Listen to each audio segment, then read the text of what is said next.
এই মন্দিরের রহস্য কি, আপনাদের এই মন্দিরের রহস্য কি এবং কবে স্থাপিত হয় মন্দিরটি? নমস্কার সকল দর্শনার্থী এবং ভক্তবৃন্দকে।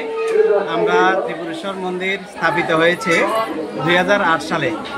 অ্যাকচুয়ালি রেগার কাজ করার মাধ্যমে এখানে একটা স্কুল ছিল টিলার উপরে, ওই স্কুলেরটাকে মাটির কাজ করার সময় মাটির নিচে এটা পাওয়া যায়। এটা অ্যাকচুয়ালি পিলাক পর্যটন প্রত্নতত্ত্ব যে আছে ওইটারই একটা অংশ। ওইখানে এটা মাটির নিচে পাওয়া যায়, এটাকে ওইখান থেকে এনে আমাদের এখানে স্থাপন করা হয়। 2008 সালে এটাকে স্থাপন করা হয়। আর এটা আমাদের এখানে প্রাণ প্রতিষ্ঠা করেছেন কাঞ্চিপীঠের দয়ানন্দ সরস্বতী শঙ্করাচার্য মহারাজ। সেই তখন থেকে 2008 থেকে প্রতিনিয়ত আমাদের এখানে পূজা হয়ে আসছে। আর এই যে শিবের স্নান যাত্রা, এটা আজকে 4 বছর ধরে চলছে। অনেক দর্শনার্থী এখানে আসেন, ভক্তবৃন্দ আসেন, ব্রতীরা আসেন।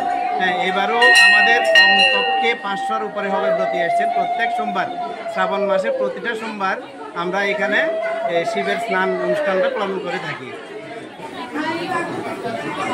হ্যাঁ, এখানে অ্যাকচুয়ালি আমাদের 2008 থেকে শিবের যে শিবরাত্রি ব্রত ওইটা চলে আসছিল, কিন্তু 2021 থেকে আমাদের এক স্যার ছিলেন অমিতাভ চক্রবর্তী মহাশয় আর সঞ্জিত বিশ্বাস মহাশয়।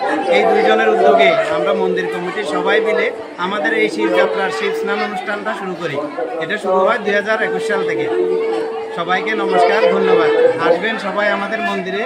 আমাদের মন্দিরের নাম ত্রিপুরেশ্বর শিব মন্দির, মহামণি টিলা, দক্ষিণ ত্রিপুরা। ভক্তবৃন্দকে অনুরোধ করব, এখানে আমরা অন্নপ্রসাদের ব্যবস্থা রেখেছি। পূজার শেষে সবাই অন্নপ্রসাদ দিয়ে বাড়ি যাবেন। আমরা সবসময় প্রতিনিয়ত সবসময় এই অন্নপ্রসাদের ব্যবস্থাটা এখানে করে থাকি। ধন্যবাদ সবাই।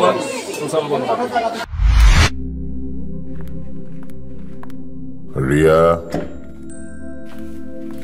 ডাকছিলে বাবা? কতদিনের রিলেশন? বছর 5 হবে। কেন?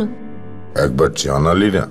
সম্পর্কটা তো আমার, বিয়েটাও আমার, পছন্দও আমার। তোমার জানার প্রয়োজন, এবার তো জানলে। তাহলে আমি যদি গিফট দিই সেটা আমার পছন্দের হওয়া উচিত। তোকে দিলাম, দেখ।